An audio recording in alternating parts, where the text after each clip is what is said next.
বৈষম্য নয়। আমি আপনাদের মাধ্যমে বলবো, আমরা সকল শিক্ষা প্রতিষ্ঠান একযোগে জিও কোড চাই। আমরা কালো নীতিমালা মানি না, আমরা কোনো বৈষম্য মানি না, আমরা জিও কোড চাই। সকল প্রতিষ্ঠানের জিও কোড ঘোষণা করতে সরকার বাহাদুরের কোনো টাকা লাগে না, কারণ জিও কোড দিলে ওই প্রতিষ্ঠানটা বাঁচবে, প্রতিষ্ঠান বাঁচলে শিক্ষক বাঁচবে, শিক্ষক বাঁচলে দেশ বাঁচবে। আমরা বলতে চাই, আমরা সকল প্রতিষ্ঠানের একযোগে জিও কোড ঘোষণা না হওয়া পর্যন্ত আমরা বাড়ি ফিরে যাব না। আমরা বাড়ি থেকে বলে এসেছি আমার সন্তানকে, আমার বোনেরা বলে এসেছে তার স্বামীদেরকে, আমার ভাইয়েরা বলে আসছে স্ত্রীদেরকে, যে আমরা এবারে লাস্ট, সোনারে সোনা আর আসতে হবে না রাস্তায় বেতনের জন্য। কিন্তু ওরা মিথ্যে কথা বলবে, আমার সন্তান মনে করবে আমার মা মিথ্যা কথা বলছে।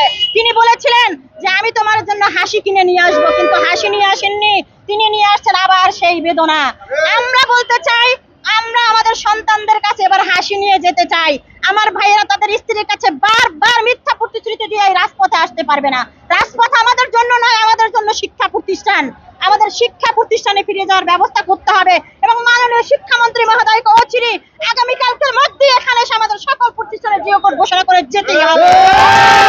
যদি তা না হয়, যদি তিনি সকল প্রতিষ্ঠানের জিও কোড ঘোষণা না করেন, আমরা সকল শিক্ষক কর্মচারী ভাই বোনেরা, এমনকি আমাদের শিক্ষার্থীরা, আমাদের সন্তানরা সকলে কিন্তু রাজপথে আসবে, রাজপথে আত্মহুতি দেবে। যেখানে একজন রিক্সাওয়ালা, একজন অটোওয়ালা, একজন শ্রমিক যেখানে আমাদের কথা বলছে, আমাদের কষ্টে ছাপারা হচ্ছে, আমাদের কষ্টের কথাগুলো বলছে, তাহলে আপনাদের বিবেক কেন নড়ছে না? আপনাদের বিবেকের কেন সুদৃষ্টি হচ্ছে না আমাদের জন্য?